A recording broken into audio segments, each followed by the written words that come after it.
All right, out here checking the cows, out here on the farm with the Bronco Raptor, teaching myself how to do a drone, how to fly a drone. I don't guess you do a drone, but anyway, there's some pretty cool little obstacles out here. So, you know, let's go out here and kill two birds with one stone. So, while I'm at it though, I thought, you know, this would be an excellent time. It's been about 6 months of ownership in this vehicle. What are the things that just absolutely just bug me to no end with it? So let's just go out and kind of hit some of these obstacles, get this thing up in the air before that big cloud comes in, and we'll run down my list. I've got a few. Stick with me.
There's a steep learning curve to learning to fly a drone. Luckily, that one's pretty idiot proof. I did fly it through the tree. It managed to avoid any of the limbs. Anyway, I got a little close there on elevation. I was trying to come over the little low shot, and I got a little too close to the ground. But I'm gonna commit to practicing a little bit because there's a huge trip we're gonna go on here in about another 2 to 3 weeks. I haven't decided yet if I'm taking the Raptor or if I'm taking the 4Runner. 4Runner's probably more set up for something like that, but I would like to hit some of the more challenging trails in Colorado, and I think that I would kind of like to be able to take this. But I've got to figure out a way to be able to transport a tent. And I really don't want to rack on this. But you know, I don't know, still kicking around the idea of some different ways to be able to possibly do that. Anyway, back on to things that we definitely wish that they would have changed, or just gripes that I have necessarily just with maybe build quality, some different things like that. I've mentioned before that they forgot the docking plug for my front fog lamp assembly. It's just not there. They've been unable to even research it and be able to give me a number for one. I would gladly just pay for one, but it's just dangling about down here. And over here on this side, you'll see there's a docking plug, which is right here, and they forgot it on the passenger side. I've noticed everybody seems to have the same issue. So if you've got the hardtop, you either will have this problem. All right, you see this? Okay, that's the black urethane for the weather stripping, and right about here is a little button connector, and to be able to take this side off, requires a little bit of a, you've got to kind of work it back a little bit before it'll sit down and seal. And so what happens is, over time, this action of having to push it this way, pushing it forward, is grabbing this and it's peeling it down. And the first time I noticed it was a couple of weeks ago on a hot day. You can see where it kind of, and it grabbed and pulled this whole thing down. And it had the weather stripping, the little black butyl or whatever you call that stuff, had exposed itself, and this was kicked back all the way up underneath here. I had to take something and kind of pick around it. Finally got it back up sort of where it's supposed to be. But see, now what happens is almost every single time it wants to do it, so I have to be very careful of it. And it's because, as I said, there's a little button connector here, and everybody I've watched take these sunroof, these panels off of the passenger side struggles. You have to do something a little abnormal to get it to release. And because of that, when you go to put it back on, it's the same thing. It's just a little bit of a struggle, and it's putting stress right here, and I don't like that. But I do have a hard top, so you know, that's cool. I'm not gonna gripe too hard.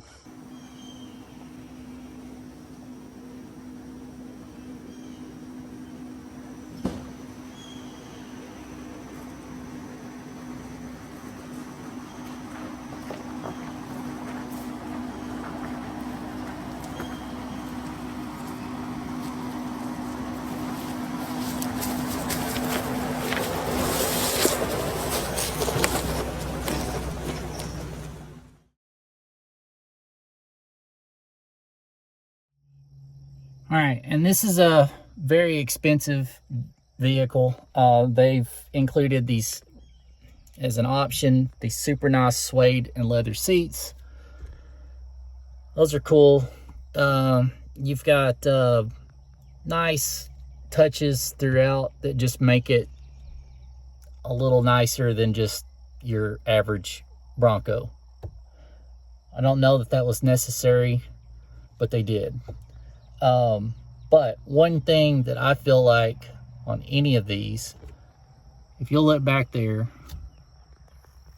we've included this really cool, it says Raptor, that's the third brake light. The 37-inch tire on that back door creates a huge blind spot. It's not so bad for me because I'm tall, but if you were a shorter driver, it's going to be an issue. So why did they make this? There's all these aftermarket options that are utilize some sort of a camera. That way you just see nothing except exactly what's behind you at the same, in high def. Why couldn't we do that? That makes no sense. Absolutely no sense. I realize that that's also something to break, but like I said, it's very difficult for somebody that's short of stature to see over that giant tire back there. Why couldn't we have just made this a camera? I don't know. With a vehicle like this, you're going to want to take advantage of being able to go topless, also to be able to take the doors off and all those things. And I know what you're going to say. You're going to tell me that it clearly states it's for off-road use only. And so I realize that. But even if you're off-road use and you're out hitting dunes and things like that, you're going to be struggling with the same issue what I'm fixing to show you. These all-weather mats in the front have these nice pins that anchor, which is something that is basically, I'm pretty sure that is something that the Highway and Transportation Department tells that they have to have. Okay, I get that. But you see this? You see this? Look at that. I almost lost that. With the doors off, it just literally almost flew the whole thing. This whole thing almost came out. So I threw my kid's backpack down there to try to weight it down. I'm serious. Why is there not some sort of way to anchor that down? Does not make any sense. I mean, I realize removal of doors for off-road use only. I understand that. But still, you can't tell me you couldn't possibly go fast enough off-road that wouldn't be an issue. So I know this is nitpicky, but I know that I mean, in my heart, I think that what they didn't want to copy Jeep. But this information right down here, you can see. Why is that not here? That's a huge screen. You're not going to be looking at the whole screen. It doesn't need the whole screen. Give me a little bit of just something there. I mean, we can go back and do different driver assistant stuff in there. I mean, you can look at the power distribution, your off-road status. Why is the off-road status not here? You could know exactly what goat mode you're in and everything. I don't get it. Please come up with an update that gives that.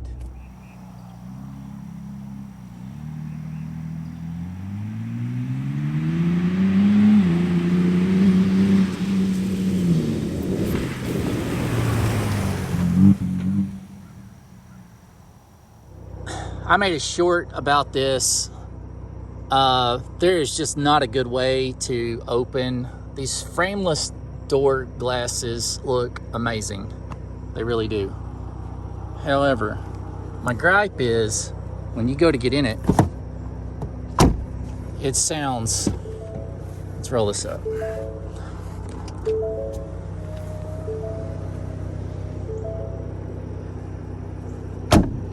When you shut it, it's the most satisfying sound in the world. But you see that window? How it grabs, and it doesn't lower quick enough. No human on earth is going to walk up to their vehicle to get in and go. So, I don't know how they could have fixed that. But like I said, it just sounds like the window is about to literally fall out of the door every time you go to open it. When you shut it,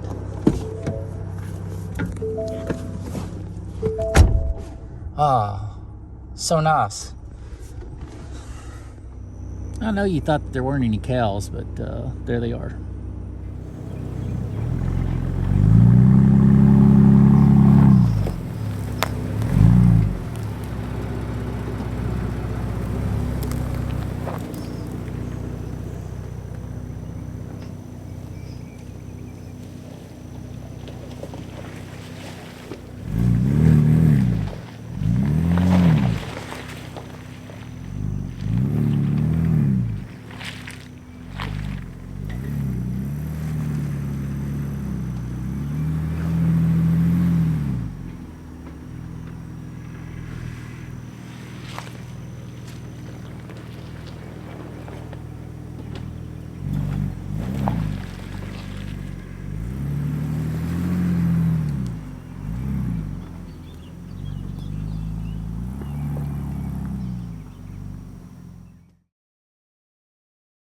And I realize there's not much they can do about it. Probably nothing they can do about it. But the Raptor's so wide. And I know people hate on these with a passion. They just think they look stupid, whatnot. Proportionally speaking, if you've got the top off, you've got the doors off, and you've just I mean, it looks menacing. It really does. But be prepared. All right, so these front ones are obviously, unless you rub them on a rock or something like that, probably not going to look that bad.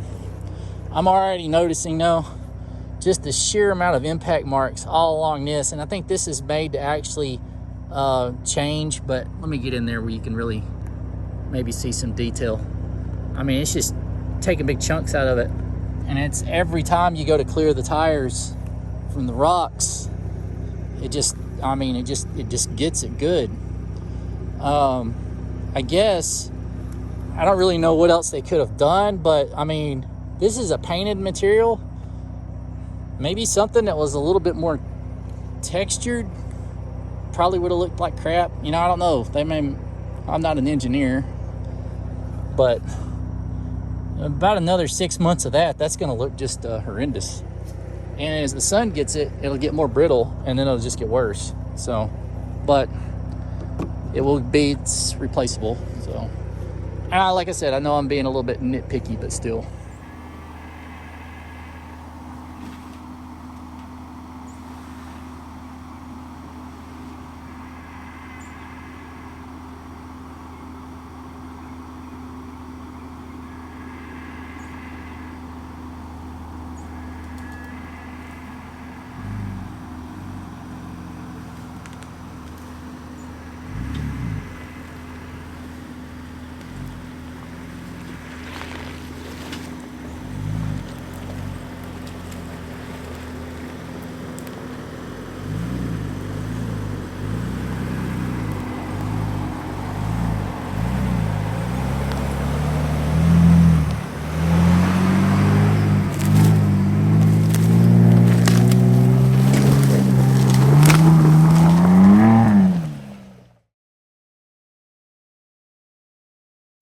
I'm going to go back on my word a little bit. One of the very first videos I made about the Raptor was 5 myths about the Raptor, whereby I stated that it was fast enough.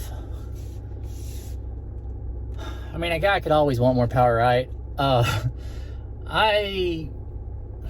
think that they just left a lot of horsepower on the table. Not necessarily saying that they needed to throw the V8 in here, but if they did, take my money. I will be first in line. But really and truthfully, if they just would unlock the rest of the potential of the motor and put it in a Ford scan where you can go in and be able to get that from your local dealer, make a few tweaks here and there, and it be calibrated correctly and it not void the warranty, I think they need to hurry up and do that. I would also like for the Raptor to have another off-road setting for track mode. I think that would be pretty cool. And you could have sport and track mode. I think that'd be awesome to be able to see just, you know, what it can do, like, you know, actually show the true potential of it, really unlock some extra power. But maybe someday. All right, as I was working on the video, I realized there were 2 things that needed to be said. One, the key fob. I have never, for a vehicle of this caliber, this is just, it feels cheap, it's light. You really would have expected it to have been something a little bit, I don't know, they could have put a little bit more of an effort into to just make it feel a little bit more substantial. That's just my 2 cents. Anyway, they give you a really cool folio to keep your tools and things like that, and it says Raptor on it. That's cool.